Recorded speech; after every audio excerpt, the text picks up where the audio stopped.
आज क्या करेंगे सर? सर आज करेंगे एक पहले इलस्ट्रेशन जो अब तक हमने पढ़ा है, देख लेते हैं ज़रा कहाँ तक पहुँचे हम। उसके बाद में हम करेंगे इन्वेस्टिंग एक्टिविटीज़ का जिक्र। ठीक है, कुछ एग्जांपल्स देखेंगे इन्वेस्टिंग एक्टिविटीज़ का, और हो सका तो उसका एग्जांपल लेने के बाद मैं आज ही फाइनेंसिंग एक्टिविटीज़ के कुछ एग्जांपल करा के इस चीज़ को ख़त्म करूँगा। नेक्स्ट लेक्चर से हम फॉर्मेट की बात करना शुरू करेंगे, ठीक है ना। डायरेक्टली अगर आपको टीचर फॉर्मेट बताए तो भाई वो सीधी बात है, वो शॉर्टकट मार रहा है और आपकी लाइफ में वो शॉर्टकट दे रहा है, तो वो आपको ना कहीं ना कहीं धोखा दे जाएगा, ठीक है ना। तो ऐसे किसी टीचर के पल्ले मत पड़ जाना। जो सीक्वेंस में चीज़ें हैं धीरे धीरे करके आप उन्हें सीखो, बिल्कुल बेसिक अपना आप लेके चलो। 2 वीडियो फालतू देखनी पड़ जाएंगी यार, 1 घंटा फालतू लग जाएगा, क्या फ़र्क है, उससे कुछ नहीं होने वाला। चलो इलस्ट्रेशन नंबर 1 की बात करते हैं। क्या कह रहा है illustration number 1? Identify which of the following, उन चीज़ों को पहचानो जो इनमें से ट्रांजेक्शन्स, कौन सी ट्रांजेक्शन्स हों, आर क्लासिफाइड और सोन एज ऑपरेटिंग एक्टिविटी। इन्होंने कुछ ट्रांजेक्शन्स दी हुई हैं, यानी कि 5 और 5 10 ट्रांजेक्शन उन्होंने टोटल दी हुई हैं। 10 ट्रांजेक्शन्स में से आपको पहचानना है कि कौन सी ट्रांजेक्शन ऑपरेटिंग एक्टिविटी हैं और कौन सी नहीं है। आपको बस ऑपरेटिंग एक्टिविटी का पता लगाना है। पहली वाली को पढ़ते हैं, cash receive against sale of goods. आपने गुड्स को बेच दिया, आपने गुड्स को सेल करा, उनसे कैश रिसीव कर लिया, ये तो ऑपरेटिंग एक्टिविटी है हमारी, सीधी बात है, क्योंकि इसमें नॉन फाइनेंसिंग फाइनेंसिंग का कोई चक्कर ही नहीं लिखा हुआ। क्वेश्चन में तो हम नॉन फाइनेंसिंग मानते हैं, ठीक है ना। तो सेकंड वाली की बात करते हैं, cash paid for purchase of goods. हमने माल खरीद लिया, पैसा दे दिया, कैश का आउटफ्लो हुआ, किस एक्टिविटी की वजह से? ऑपरेटिंग एक्टिविटी है भाई, ये भी देखो ना सॉल्यूशन में फर्स्ट और सेकंड तो आ ही रहे हैं। थर्ड की बात देखते हैं, payment of salaries and wages. मैंने पहले कहा था सैलरी और वेजेस एम्प्लॉयज़ को आप चुकाओ, किसी को भी दो, नॉन फाइनेंसिंग हो चाहे फाइनेंसिंग कंपनी हो, वो आपकी क्या मानी जाएगी? ऑपरेटिंग एक्टिविटी ही मानी जाएगी। Point number 4 sorry point number 4 की बात करते हैं, payment of interest on loan. आपने लोन पर इंटरेस्ट चुकाया है, तो भाई साहब ऑपरेटिंग एक्टिविटी तो है नहीं है आपकी। क्यों? क्योंकि नॉर्मली आप बिजनेस में इंटरेस्ट नहीं चुकाते। इंटरेस्ट हमें कब चुकाना होता है? जब हम लोन लेते हैं। वो लोन सबने नहीं लिया हुआ होता ऑपरेटिंग करने के लिए, तो लोन लिया हुआ नहीं होता एकदम से कि हाँ बिजनेस को एक्सपेंड करने के लिए आपने लोन लिया है, तो वो फाइनेंसिंग एक्टिविटी में आपका जाएगा, ये आपका इस पॉइंट में नहीं आएगा, ठीक है ना। तो देखो थर्ड आ रहा है, लेकिन थर्ड के बाद वो डायरेक्ट 9 पर पहुंच रहे हैं। यहाँ पॉइंट नंबर 4 नहीं आ रहा सॉल्यूशन में। क्यों नहीं आ रहा? मैंने आपको बता दिया, payment of interest on loan. Sir operating में नहीं आ रहा तो कहाँ जाएगा बेटा? ये जाएगा फाइनेंसिंग एक्टिविटी में। Next point, point number 5, repayment of loan. Loan का रीपेमेंट करा, यानी कि जो कर्जा था हमारे ऊपर हमने उसे चुका दिया। बड़ी अच्छी बात है, कर्जा जितना कम होता है उतनी अच्छी बात होती है। लोन का रीपेमेंट हमने करा तो ये फाइनेंसिंग एक्टिविटी है, ना इन्वेस्टमेंट है ना ऑपरेटिंग है, फाइनेंसिंग एक्टिविटी, हमने उसे लोन को चुका दिया है। देखो यहाँ पे next point, purchase of machinery against payment. हमने मशीनरी खरीदी है, मशीनरी में हमने पैसा लगा दिया, तो सीधी बात है इन्वेस्टमेंट एक्टिविटी है, ये भी ऑपरेटिंग एक्टिविटी नहीं है, ये भी इसमें नहीं आएगी। नेक्स्ट पॉइंट, डिविडेंड पेड करा है हमने। हमने अगर डिविडेंड पेड करा है तो वो हमारी फाइनेंसिंग एक्टिविटी होती है, लेकिन अगर डिविडेंड रिसीव होता तो हमारी इन्वेस्टिंग होती है। सर दोनों में ऐसे कैसे फ़र्क आ गया? रिसीव के टाइम पर कुछ और, पेमेंट के टाइम पर कुछ और। बताऊंगा डिविडेंड के केस में, जब हम इन्वेस्टिंग एक्टिविटी पढ़ेंगे तब बताऊंगा। अभी फ़िलहाल के लिए ज़रूरी नहीं है, आप बस फ़िलहाल के लिए ये मानो कि डिविडेंड पेड करा हो चाहे रिसीव करा हो, ये हमारी ऑपरेटिंग एक्टिविटी नहीं होती। हाँ फाइनेंसिंग अगर कंपनी होती तो ये फिर हमारे लिए ऑपरेटिंग एक्टिविटी बन जाती। नेक्स्ट पॉइंट की बात करते हैं, sale of car in cash. देखो ना, मेरे पास एक कार थी होंडा सिटी, मैंने उसे बेच दिया, मैंने इन्वेस्टमेंट एक्टिविटी करी है, ये ध्यान रखना। क्यों? क्योंकि मैंने कार में कुछ इन्वेस्टमेंट करी हुई होगी, आज मैंने उसे बेच दिया। एसेट को बेचने पर जो मेरी फिक्स एसेट है, लॉन्ग टर्म एसेट है, मैंने उसे बेच दिया, तो मेरा कैश, अच्छा खासा कैश जनरेट होगा, जो कि बार बार नहीं होता है, इसीलिए इन्वेस्टिंग एक्टिविटी है, ठीक है। तो ये भी यहाँ पर नहीं आएगी ऑपरेटिंग एक्टिविटी में। पॉइंट नंबर 9 की बात करते हैं, मैंने कमीशन रिसीव करा है। कमीशन मुझे नॉर्मली रिसीव हो सकता है, ठीक है ना, मुझे किसी गुड्स को बेचने पे कमीशन मिल गया, या मुझे कोई अच्छी सेल करने की वजह से कमीशन मिल गया, तो ये जो कमीशन रिसीव हुआ है ये ऑपरेटिंग एक्टिविटी माना जाएगा आपका। नेक्स्ट पॉइंट, कैश रिसीव हुआ है from trade receivable. Trade receivable मैंने आपको पहले भी बताया था, बिल रिसीवेबल या डेटर्स। किसी से भी मेरा पैसा आ जाए तो ये मेरी ऑपरेटिंग एक्टिविटीज़ कहलाती है, ठीक है ना। तो मुश्किल से 5 मिनट हमें लगे होंगे, हमने एक इलस्ट्रेशन समझ लिया बहुत अच्छे तरीके से। एक इलस्ट्रेशन नंबर 2 आ रहा है, उसे और ख़त्म कर डालते हैं। सर क्या क्वेश्चन नहीं कर सकते? कर सकते हैं। क्वेश्चन हम तब कर पाएंगे जब हम तीनों एक्टिविटीज़ के एग्जाम्पल्स देख लेंगे, तीनों एक्टिविटीज़ को अच्छे से समझ लेंगे, क्योंकि क्वेश्चन में डायरेक्टली बोला हुआ है कि तीनों एक्टिविटीज़ में से बता दो कि कौन सी ट्रांजेक्शन किस एक्टिविटी में जाएगी, ठीक है। तो हम तब उसे कर पाएंगे जब हमें तीनों एक्टिविटीज़ का पता होगा। एक इलस्ट्रेशन नंबर 2 देख लेते हैं। मोस्ट इंपॉर्टेंट थिंग होती है ये, वाइवा में भी पूछ लेता है कभी कभी टीचर हमसे। State a transaction that is always classified और शोन एज ऑपरेटिंग एक्टिविटी। कोई एक ऐसी ट्रांजेक्शन बता दो, कोई एक ऐसी ट्रांजेक्शन बता दो जो कि सदैव ऑलवेज क्लासिफाइड या शोन होती है ऑपरेटिंग एक्टिविटी, यानी कि जो सदा क्या मानी जाती है? ऑपरेटिंग एक्टिविटीज मानी जाती है। ऐसी कोई एक ट्रांजेक्शन बता दो। तो ऐसी एक ट्रांजेक्शन, बहुत बढ़िया ट्रांजेक्शन, आप सैलरी पेड दिखा दो एम्प्लॉय को। आपने सैलरी पेड करी हो नॉन फाइनेंसिंग कंपनी के केस में चाहे फाइनेंसिंग कंपनी के केस में, बेटा वो आपकी ऑपरेटिंग एक्टिविटीज ही मानी जाती है always. Payment of employees salary, bonus to employees, staff welfare expenses etcetera are always shown as operating activity, ठीक है। ये आपकी क्या मानी जाती है? ऑलवेज मानी जाती है, सदैव मानी जाती है आपकी ऑपरेटिंग एक्टिविटीज़। आगे बात करते हैं इन्वेस्टमेंट एक्टिविटीज़ की।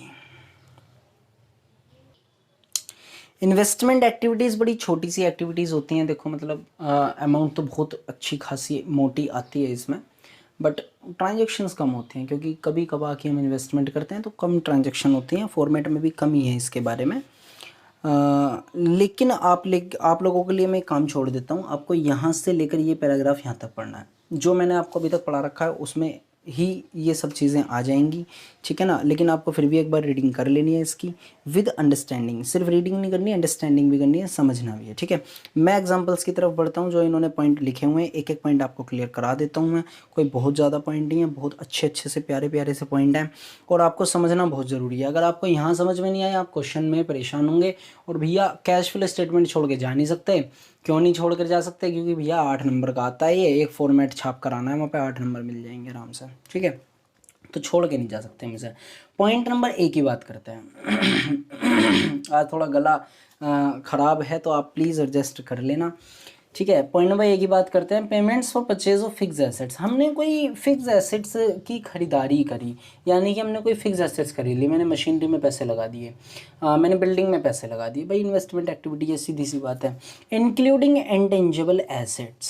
सर गुडविल की बात कर रहे हैं? हाँ, इंटेंजिबल एसेट को अगर मैंने खरीदा है किसी की, गुडविल अगर मैंने खरीदी है, यानी कि परचेज गुडविल अगर वो है, मैंने उसमें पैसे लगाए हैं, तो भाई वो भी इन्वेस्टिंग एक्टिविटी है। ध्यान रखना, सिर्फ टेंजिबल एसेट्स नहीं, इंटेंजिबल एसेट्स के टाइम पर भी क्या होगा? इन्वेस्टिंग एक्टिविटी मानी जाएगी। And also payment for capitalised research and development costs and self constructed fix assets. वो ये कह रहे हैं आपने अगर पेमेंट करी है कैपिटलाइज रिसर्च के लिए या डेवलपमेंट कॉस्ट वगैरह के लिए, या आपने कोई सेल्फ कंस्ट्रक्टेड करी है कोई फिक्स एसेट्स, आपने खुद से कोई एसेट बनाई है, मान लो बिल्डिंग का कंस्ट्रक्शन चल रहा है मेरा, मैं उसे खुद से बनवा रहा हूँ, तो पैसा तो मेरा वहाँ भी लग रहा है, वहाँ भी मेरा इन्वेस्ट हो रहा है, तो इसे हम कहेंगे इन्वेस्टिंग एक्टिविटीज़, ठीक है। ये ऑपरेटिंग एक्टिविटी नहीं होगी और ना ही ये मेरी फाइनेंसिंग एक्टिविटी होगी।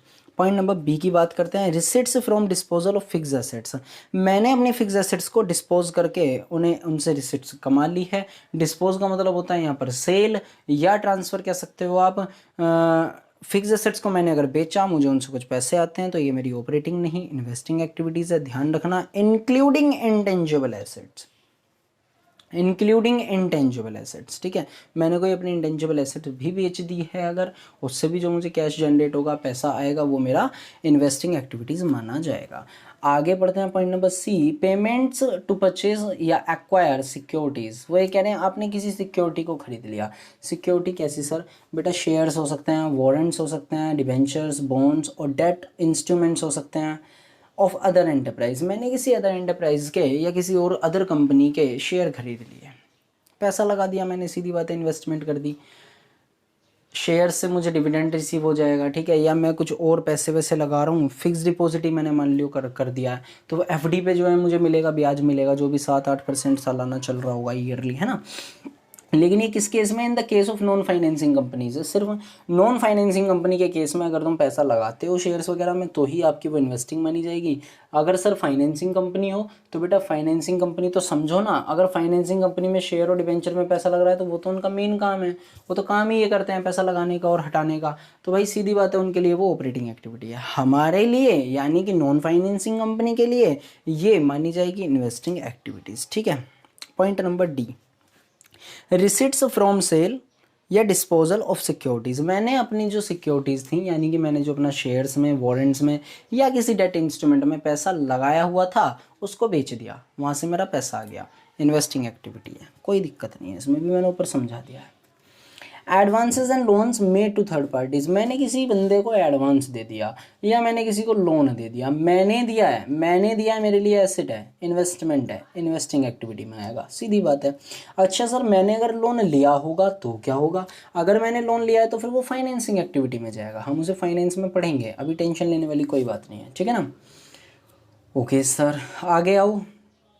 एक चीज़ का ध्यान रखना, अगर एडवांस और loan made to the third parties हुआ है बाय फाइनेंशियल एंटरप्राइज, अगर फाइनेंशियल एंटरप्राइज ने करा होगा तो वो फिर इसकी ऑपरेटिंग एक्टिविटी में आती है, क्योंकि वहाँ पे काम ही होता है ना। ये आपको बहुत अच्छे से क्लियर हो गया होगा। पॉइंट नंबर एफ की बात करते हैं जो कि लास्ट पॉइंट आ रहा है, receipts from repayments of advances and loans made to third parties. वो ये कह रहे हैं कि जो आपने थर्ड पार्टी को लोन वगैरह दिया हुआ था या एडवांस आपने दिया हुआ था उससे आपको रीपेमेंट हो गई है यानी कि रिसिट्स हो गई है फ्रॉम रीपेमेंट, वो आपको पैसे वापस कर गया आपके, आपने किसी को एडवांस दे रखा था वो पैसे आ गए, या आपने किसी को लोन वगैरह पर पैसे दे रखे थे वो उसने आपके रुपए चुका दिए हैं, सीधी बात है, कैश आपका आ गया वापस, इन्वेस्टमेंट करी हुई थी वापस आ गया, इन्वेस्टमेंट एक्टिविटी से आया है, ठीक है, कोई इसमें दो राय नहीं है। चलिए ख़त्म हो गए हमारे पॉइंट, एक एग्जाम्पल देखते हैं उसके बाद वक्त बचेगा तो हम फाइनेंसिंग एक्टिविटी भी आज ही इसी लेक्चर में ख़त्म करेंगे। इलस्ट्रेशन नंबर 3 की बात करते हैं, identify out of the following transaction data classified और शोन एज इन्वेस्टिंग एक्टिविटी। इन्होंने 6 ट्रांजैक्शंस आपके सामने दी हुई हैं, 6 ट्रांजैक्शंस में से आपको बतानी है कौन सी इन्वेस्टमेंट है, कौन सी ऑपरेटिंग है या कौन सी फाइनेंसिंग है, लेकिन सिर्फ हमें इसमें क्या देखनी है, इन्वेस्टिंग एक्टिविटी है। हम तीनों एक्टिविटीज़ को लेकर के चलेंगे, सिर्फ जो इन्वेस्टमेंट वाली होंगी वो सॉल्यूशन में डाल देंगे और बाकी की हम ऐसे ही समझ लेंगे, ठीक है ना। चलो सबसे पहले cash proceeds from sale of fix assets, मैंने फिक्स एसेट्स को बेच करके कैश प्रोसीड करा यानी कि प्राप्त करा, बताओ क्या होगी, सोचो जरा फटाफट से। सर अभी तो आपने बताया था फिक्स एसेट्स जो होती हैं हमारी, हमने उन्हें बेच दिया तो हमारा पैसा आ गया, पैसा आ गया तो इनका इन्वेस्टमेंट से आया है हमारा पैसा, क्योंकि फिक्स एसेट्स को खरीदते तो इन्वेस्टमेंट कर दी, उन्हें बेच दिया तो इन्वेस्टमेंट से पैसा आया, तो ये तो हमारी इन्वेस्टमेंट एक्टिविटी होगी फर्स्ट वाली, तो ठीक है फर्स्ट वाली इन्वेस्टमेंट एक्टिविटी होगी।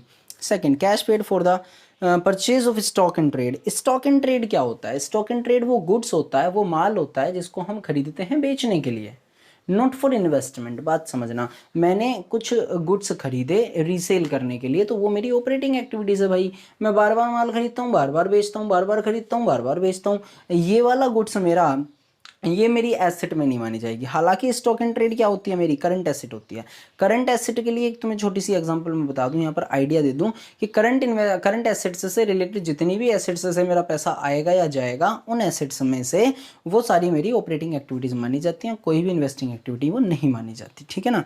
क्यों सर, आगे पढ़ेंगे, दोनों में फ़र्क बताऊंगा कि नॉन करंट एसेट्स के साथ ऐसा क्यों हो रहा है कि वो इन्वेस्टमेंट मानी जा रही है, और करंट इन्वेस्टमेंट के साथ या करंट एसेट के साथ ऐसा क्यों हो रहा है कि वो ऑपरेटिंग मानी जा रही है, ठीक है।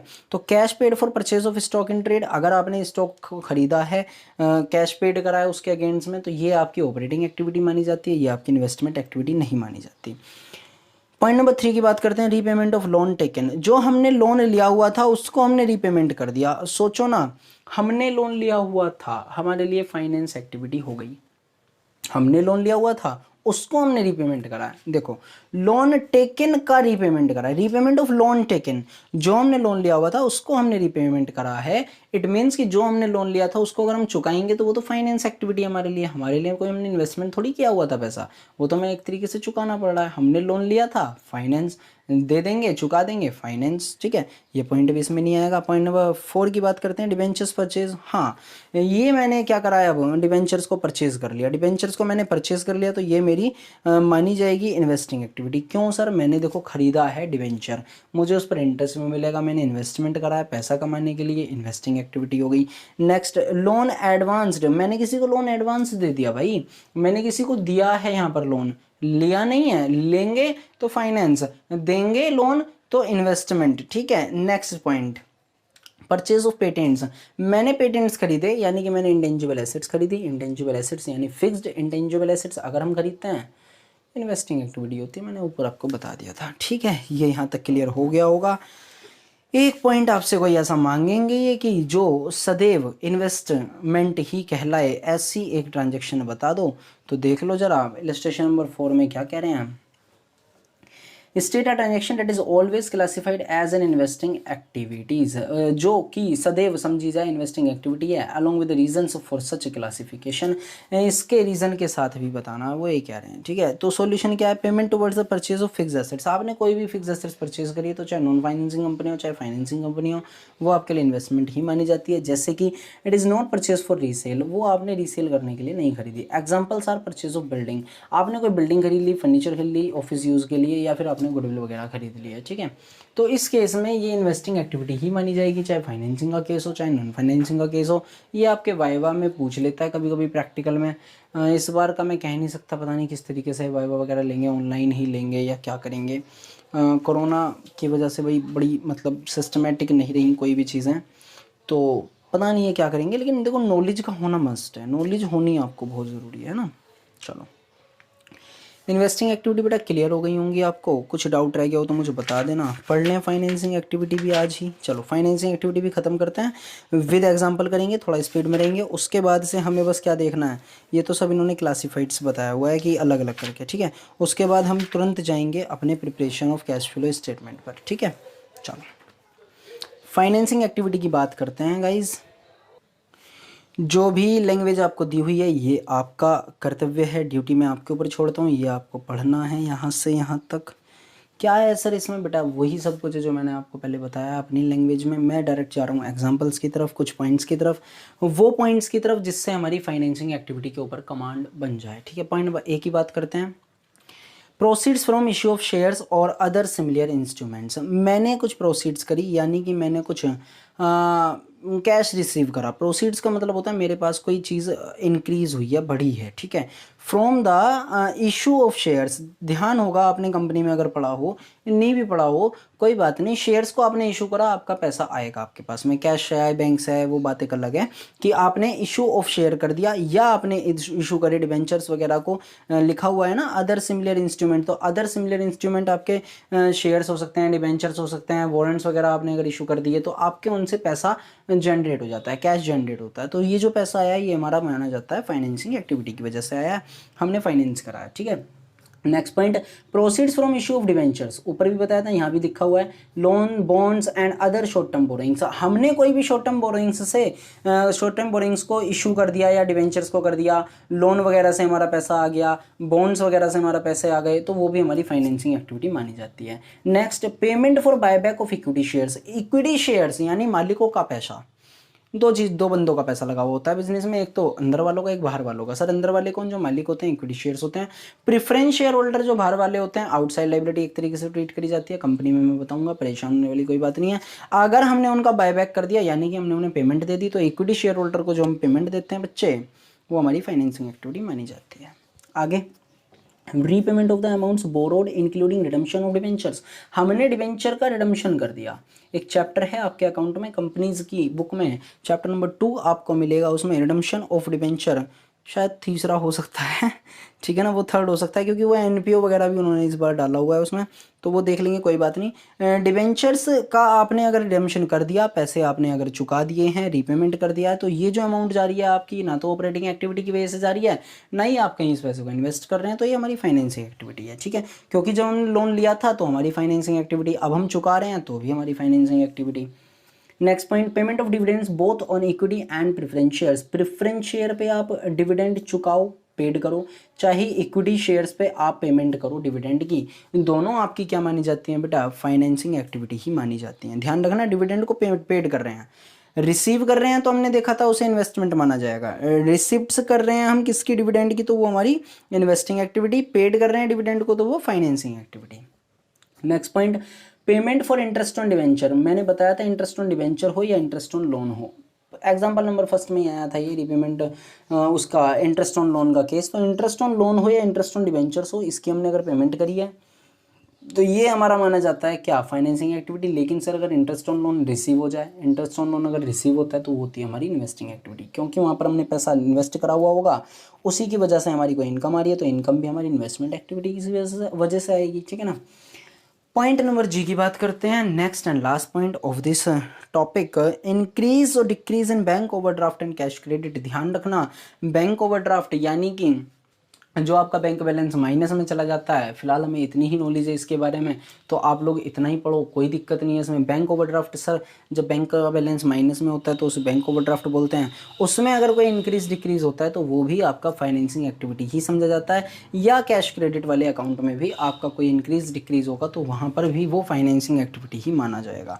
इलस्ट्रेशन नंबर 5 की बात करते हैं फटाफट से, 20 मिनट्स हो चुके हैं वीडियो को बनाते बनाते, कोई दिक्कत नहीं है इसमें। चलो फटाफट से देख लेते हैं इलस्ट्रेशन, छोटा सा इलस्ट्रेशन रह गया अब तो हमारे लिए। Identify out of the following transaction that are shown as financing activity. इन्होंने कुछ ट्रांजेक्शन दी हुई हैं, 8 इन्होंने ट्रांजेक्शन दी हुई हैं, उस 8 ट्रांजेक्शन में से आपको बतानी है कौन सी फाइनेंसिंग और कौन सी अदर है। फटाफट से करके 1 बाय 1 करके हम एक एक देख लेते हैं। रीपेमेंट ऑफ लोन टेकन, जो हमने लोन लिया था उसको हमने चुका दिया, फाइनेंसिंग एक्टिविटी है बेटा। Proceed from issue of share, हमने इशू कराया शेयर्स को, उससे पैसा आया, हमारा फाइनेंसिंग एक्टिविटी है बेटा, ऊपर ही पढ़ के आ रहे हैं हम। Debentures subscribed by the company, debentures जो सब्सक्राइब्ड करे हैं कंपनी द्वारा, समझो डिवेंचर्स जो हमने करे हैं एक तरीके से, बाय द कंपनी कह रहे हैं, डिवेंचर्स जो सब्सक्राइब करें हैं हमने, यानी कि हमारे लिए इन्वेस्टमेंट हो गई है, फाइनेंसिंग नहीं है ये हमारे लिए। डिवेंचर्स जो हमने सब्सक्राइब करें हैं, हमने करें हैं वो सब्सक्राइब, यानी कि हमने उनमें पैसा लगाया है, तो ये इन्वेस्टमेंट है, ये हमारे लिए क्या नहीं है, फाइनेंसिंग नहीं है। Next, redemption of preference share, हाँ प्रेफरेंस शेयर जो हमने लिए हुए थे वो हमने क्या कर दिया, उनका रिडम्पशन कर दिया है, तो ये हमारे लिए फाइनेंसिंग एक्टिविटी समझी जाएगी। क्यों समझी जाएगी, क्योंकि प्रेफरेंस शेयर से हमारा पैसा आया हुआ था, हमने उन्हें पेड कर दिया है, हमने उन्हें पेड कर दिया यानी कि उनका रिडम्पशन कर दिया है। अच्छी बात है भैया, कर्जा उतार दिया तुमने, कर्जा यानी लोन, लोन यानी फाइनेंसिंग, सीधी बात है, ऐसे दिमाग लगा लिया करो। आगे बढ़ते हैं थोड़ा सा। इंटरेस्ट पेड करा है, बट ऑब्वियस है कि इंटरेस्ट जब पेड करेंगे, लोन वगैरह पर ही बात कर रहा है ये है, तो लोन भैया फाइनेंसिंग, इंटरेस्ट भी आपका फाइनेंसिंग। अगर सर इंटरेस्ट रिसीव होता तो वो इन्वेस्टमेंट। नेक्स्ट पॉइंट आ रहा है डिविडेंड पेड, डिविडेंड पेड करा है तो वो भी हमारी फाइनेंसिंग एक्टिविटी मानी जाएगी, अगर डिविडेंड रिसीव होता तो वो इन्वेस्टमेंट माना जाता। इंक्रीज इन बैंक ओवरड्राफ्ट और कैश क्रेडिट, कोई दिक्कत नहीं है, ऊपर ही पढ़ के आ रहे हैं, फाइनेंसिंग एक्टिविटी है। एक रह गया है बस, उसे और देख लेते हैं। इशू ऑफ बोनस शेयर्स, हमने बोनस शेयर्स को इशू कर दिया है, तो बोनस शेयर्स के इशू के केस में बेटा ना तो कैश आता है ना कैश जाता है, कुछ एम्प्लॉयज़ को ही दिए जाते हैं बोनस शेयर्स वगैरह जो होते हैं। क्या मैटर है वो पूरा का पूरा बताऊंगा मैं आपको कंपनीज़ के केस में, फिलहाल इसमें कोई मैटर नहीं होगा। इशू ऑफ बोनस शेयर्स जो हैं आपकी ऑपरेटिंग एक्टिविटीज़ की तरह भी ट्रीट करे जाते हैं, ठीक है, कह रहा हूँ मैं, लेकिन कुछ खर्चे वगैरह जो होते हैं वो ट्रीट करे जाते हैं, इशू ऑफ बोनस शेयर्स नहीं करा जाता। फुल्ली सही से समझने के लिए हमें कंपनीज़ में ही जाना होगा, वो कंपनीज़ में हम सीखेंगे, ठीक है। इसका आंसर्स आपके सामने लिखे हुए हैं, आप लोग देख सकते हैं। ऐसी ट्रांजैक्शन जो सदैव क्या समझी जाए, always classified as a financing activity, जैसा कि मैं हर बार कराता हूँ आपको, तो वो भी देख लेते हैं, वाइवा के लिए इंपॉर्टेंट होता है। तो हमारे लिए तीनों एक्टिविटीज़ के लिए एक एक ट्रांजैक्शन हमारे पास ऐसी हो जाएगी कि हम फटाफट से क्या दे दें, उसका रिप्लाई दे सकें। चलो सॉल्यूशन में क्या, कौन सी ऐसी ट्रांजैक्शन है, देखो सुनो। पेमेंट ऑफ डिविडेंड जो होगी is always classified as financing activity because it is a payment relating to share capital which is a financing activity.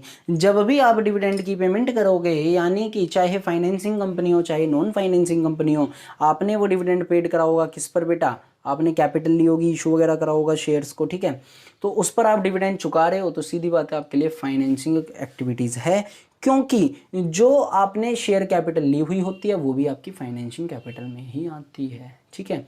उम्मीद कर रहा हूँ आपको समझ में आ गई होंगी चीज़ें। अभी भी कोई डाउट हो तो आप लोग मुझे कमेंट करके बता सकते हैं।